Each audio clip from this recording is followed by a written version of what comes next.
I'm David. I suppose I'm the founder of Lawable by myself at the moment. So I suppose I'm going under a few names, Managing Director as well, but solicitor based up in Beverley. Yeah, so that's me.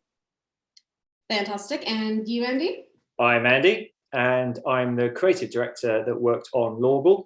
And I work very closely with David and Paul at Herron & Co. and yourself, Jen, obviously, on a really, really interesting brand journey that went from, I suppose, blank canvas to something really authentic and really powerful, which is now the Lawable brand that you see behind David there. So yeah, that's me. Amazing. So we kind of want to start at the beginning with you, David. And you've had quite like an interesting career journey to get to where you are now, which is sort of fed into where you are now. So we'd love to sort of hear a bit about that and what led to the creation of the company. Yeah. Well, as I say, I'm a solicitor and I specialise in, I think, what I'm calling personal law. So we're talking wills, powers of attorney, trusts, probate, issues that everybody comes across during the lifetime. I've been doing that for about 11 years and worked in 3 law firms, all different, all good firms. I've enjoyed working there. A real mix of a niche commercial firm, a high street firm, and then a multi-office national firm. Really getting a feel for what works, what I think doesn't work, and just to see how it goes, really. And I think what I was finding was that firms tend to be kind of stuck in the way they've always done things. And that's a good thing. What works, why change it? But it also, I think, can be a bit of a bad thing. And I think it makes it difficult to embrace changes, embrace the way people are starting to view legal services and the way that technology is coming in to support that. So really, I made the decision that in some ways the easier option for me was to implement change by myself, by setting up my own law firm, rather than trying to turn the ship, as it were, from within a firm. So really what I'm hoping to do is build on that 11 years experience from what I've seen in practice, pick up the best bits I've seen from all the firms and all the other firms I've dealt with, and then package it into what I think will work quite well, really. So that's where we're at. And that's fantastic. It's really exciting, sort of, that you're bringing in those tech elements. I think when we had that naming process, it was all really interesting to me to come in as a challenger brand. So I guess sort of the next question really then is, you're at this stage. When you first contacted Herron & Co., what was the main challenge, or the multiple challenges really, that you were looking to solve? Well, it seems quite strange, but whilst I kind of understood what I wanted to do with the business itself, I couldn't really visualize it. I couldn't really picture it in my mind, what I was calling it. And looking back at the notes from the time, I can see everything I wrote. I just wrote the firm. I didn't really know. I didn't have a name in mind. My wife and I spent hours trying to think of one, and every time we did, somebody else had already got there. So it was really challenging. And really, I think it's as simple as that. I needed someone with those skills who could actually put a name on it, put a brand together, do the messaging. So it was as much as that. I really didn't have anything in terms of the name, the brand. It was a blank sheet. And that's always like a place where I know we at Herron & Co. kind of like to start. Someone has the big idea, the exciting thing that they're doing, and sort of getting to have those discovery sessions and those talks and all that. And I guess for you, it would be interesting, like for me at least, to know how you found that sort of naming and design, branding process. Can you take us sort of through that journey from your end? Yeah. I mean, I'll be honest, it was really a leap of faith, I think. And I'd seen what the guys had done with another law firm that I'd seen, and I quite liked that website. So I took the decision. I didn't want to steer it. I didn't want to be a lawyer saying what I thought it should be. The guys at Herron & Co., they're the experts, so over to them. And really, I just let them drive the process forward. So I think to start with, we, the 3 of us and Paul, were all in a meeting together, and as lawyers want to do, I just rambled on, and you asked me lots of questions, and I tried to talk about all the different ideas that were shooting around in my mind. And I think you were just sifting through a lot of the, dare I say, the drivel, and then you were picking out the bits that you really could then start to pull together what I was trying to do. And it was a very, what I think I liked about it was very much in some ways it was a lawyerly process. It was a set method to doing it, which made things easier for me to understand. So it was very much we would start off with a brainstorming and an idea session. They themselves would ask me the questions, get this information from me. You'd then go away, work as a team to pull it together, and then you would present back to me at each stage as it went along. So the first one was the name. Coming back to me with 9 names, that was quite exciting. So I knew that I could pick any one of the 9, and to be honest, I probably could have picked any one of the 9. We went with Lawable because it seemed to be quite fitting, really. It was the one that stood out. There's a whole thought process behind it, which Andy will perhaps tell you a bit more about. But yeah, perhaps that's my turn to stop now. Andy, how do you find that first phase? It was quite an interesting process. As David said, there were 9 names that we presented. I must have actually developed on rafts and rafts of scribbled layout pad, probably more in 109, 190. I don't know. The naming process is quite tricky, and I think what makes it difficult is that the landscape for brands and names is pretty dense at the moment, saturated with all kinds of different brands. URLs are all taken up with names that you think, oh, that's a great idea. Oh, it's taken. Oh, it's taken. There's one in Company's House. There's another company that does this. So it's quite tough. So you kind of need to approach names from a slightly more lateral point of view. And what we did was look into, I suppose, all the various attributes and virtues that David was wanting to bring into the legal sphere, but also look at the services and the capabilities that Lawable would ultimately be delivering. Things around personal law, things around sort of specific aspects like probate, trust, wills. All these words can then feed into a sort of melting pot of different ideas. And what I did there was really just sort of play with words, play with letters, so that we kind of established, I suppose, territories of names. Some names that spoke more towards the personal aspect, some names that spoke more towards law that's made, that's actually quite easy to access and use, stuff like that. One of the main drivers was David's point when we were having our first sort of conversations, which was, I want this to be hassle-free. So that, that's a fantastic, simplistic standpoint, but a really powerful one. So we had ideas generated around that, and Lawable ultimately came out of the thought around personal law being doable, being accessible, being easy to use for clients, and that's kind of where it came from. So and I think that's how we presented it to you in the naming presentations as well. So law, that's doable. You're able to do this, and it's just very simple, as many of the most sort of effective ideas often are. But yeah, so that was how we kind of came to the name. I think this is a good time to sort of come back to you, David, and sort of, because, talking about those virtues and attributes and the name, a lot of that session, from my perspective, was around sort of values and figuring out what your values were as part of your ambition. And sort of when that was presented to you, the question would be, how did your values translate into the brand strategy? How do you think that happened? One of the things I was thinking about was making the law firm clear.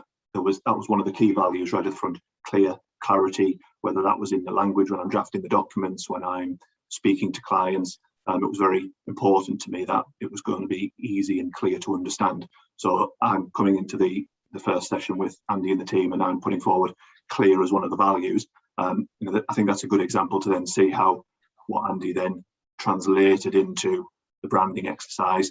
The logo, there's no intricate imagery. It's just nice, clear. It's Lawable. It works with any color schemes. It's and you can actually see it trailing through everything we did. So then when you flow through to the website, all the language we're using, we've really tried to focus on making it clear, easy to understand, and that's just one of the values. Another example will perhaps be transparent. I was very keen that I wanted it to be transparent. It's the way I deal with clients day in, day out. There's nothing to hide, for better, for worse. This is how I do things, and hopefully clients will buy into that. But again, that needed to then flow through the exercise we were doing. So when we came to actually building the website, the team were very clear that they wanted it to be transparent. So there's a fees page. There's nothing to hide. It's all there. It's nice and clear. That's what we do. This is what we charge. And that's a purposeful decision. We've made the decision to do that because it goes right back to the start, which is what values am I trying to build into this firm. What was the idea behind the brand identity solution?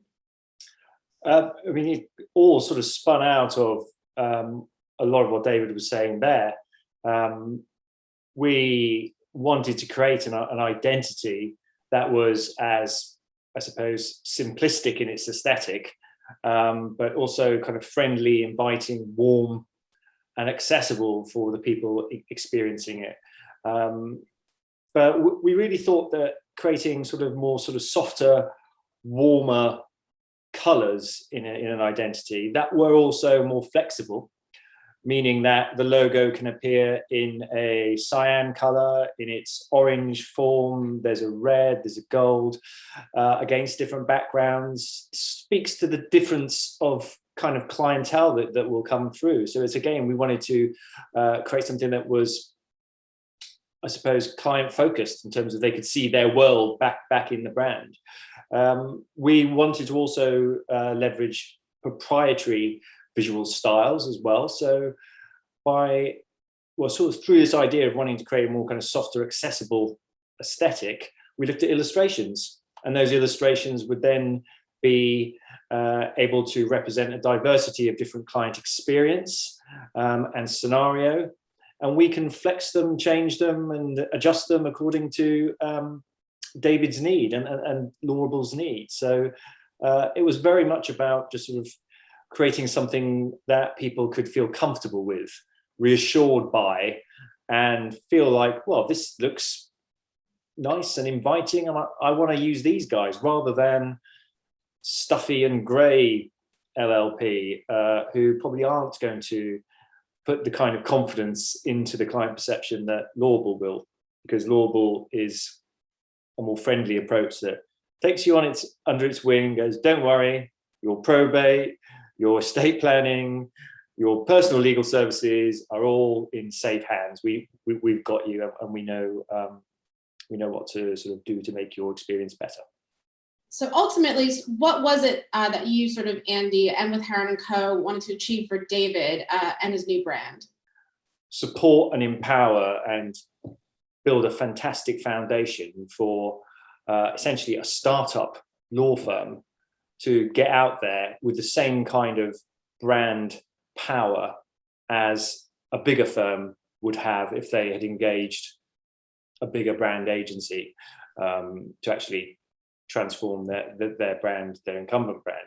But there was such an enthusiasm from us to really start with a blank page, and every step along that journey was just a lovely step of co-creation with David, constant conversations, really good input and feedback from David on where we were taking things. I think the naming process was one of the most interesting, because you really never know where that's going to go, because everyone's got an idea of what they want this thing to be called. David, as he said, was very open to our advice and our direction on that. But one thing I remember from the naming presentation was that when we presented Lawable to David, he could already see the logo, and I'm pretty sure that's actually hugely influenced the logo that you see on the wall behind you now, because it was the L and the B and the L and the lowercase,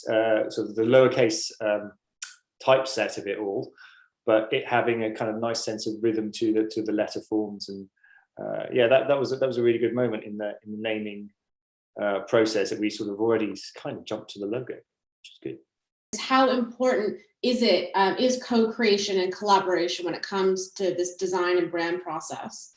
I think it's essential. I mean, there's a raft of activity to be done on a creative level: designing, coming up with names, copywriting, building websites, all these things we've done for Lawable.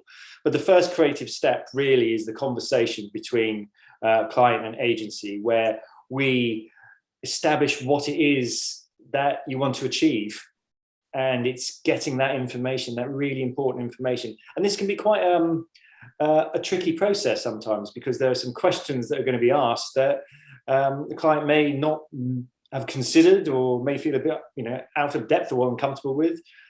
And it's kind of our role to reassure them and to walk them through that journey and make sure that they do understand in the best terms, so that we can get the real solid foundation of information from them in order to build a brand, to write the brief, which is the first creative step. And that then will inform all the work that flows out of that consistently. And I think, without David's inputs at key stages and David's enthusiasm for what he wants to achieve for Lawable, and the dynamics of the personalities around it, we actually simply just had fun. It was really enjoyable. Every meeting was really good fun. It wouldn't have been the same kind of process. So that sort of close working relationship, open working relationship, is really key to delivering the brand that works for the client, for David. What are your ambitions for the company, and sort of what's the greater impact you'd like to have in the future? Yeah, but blimey, what a question. I suppose you have to have lofty ambitions, don't you? So I suppose long term, I think this is a firm and a brand that can become synonymous with personal law. When people are thinking of making wills, the name pops in the mind. It's a simple, memorable name. It's a simple, memorable brand, but it's very effective, and hopefully that's mirrored in the way that we're going to do business. So yeah, I think that's the lofty ambitions. I think a bit more realistic day-to-day ambitions, really, it's just I'm excited to see clients start to refer the firm to other people based on, hopefully, dare I say it, an enjoyable experience. Hope they come to Lawable, it does what it says, we do what we say we're going to do, and they enjoy it, and howhopefully recommend us to other people. What's been the reaction so far to people sort of accessing the website and seeing the brand? How's that been? Because I know it's still relatively new. So no, very positive. And I've got some friends and family who would have given me a pretty truthful appraisal when they saw it, and I think unanimously across the board, whether it's been other professionals, other intermediaries, other lawyers, I think the main response I'm getting back is that it looks professional. It's not the kind of brand and imagery that you would typically see coming from a new startup where it is doing what I'm doing, and that's good. That's what the guy said that they would do from the very outset. It will look like a brand that, if Coca-Cola was setting up a law firm, that they might perhaps do. I think they've been true to their word there. Perhaps for people who are doing a startup, that there are more day-to-day practical issues that, as a founder, you're going to come across. So things like your letterhead, your email signature, your business cards. These are all things that, I'll be perfectly honest, you've got a lot of plates spinning, and you're not thinking of every single issue. Thankfully, the guys at the guys at Herron were actually doing that, and having thought of the brand, thought of the imagery, that was able to very easily transfer across onto the email signatures and the business cards, and just made my job a lot easier, really. Yeah, that's and just to add to that, that is a really good point, and it's integral to your brand success, because that's often where a lot of people starting up kind of fall down. They will go quick at a logo. So, oh, I know someone who's got a Mac, knock me up a logo, yeah, that'll do. Or they'll start designing it themselves. And if they're not a designer, that's not going to probably work out that great. But there's the question of consistency as well. In order to build confidence and to appear as a solid, robust professional unit, your brand needs to be consistently deployed.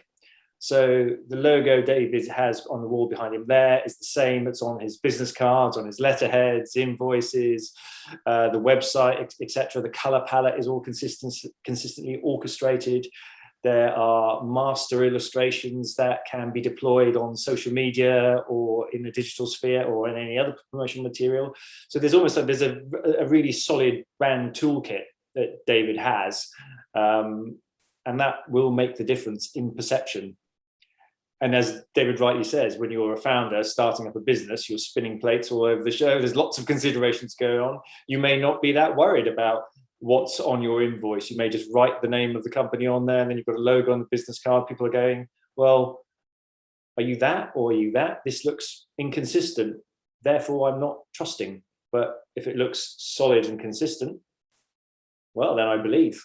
That's part of building the belief in a brand. And a brand's strength is not necessarily through its component parts, but more the sum of them all, and ultimately the client's perception. It's how they think about you when you're not even there.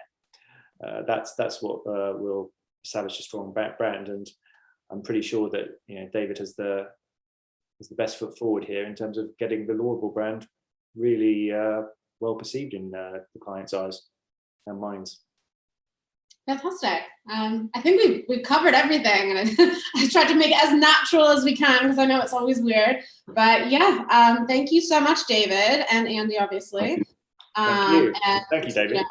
I will definitely be in touch for services. Yeah, no, it's great. Thank you.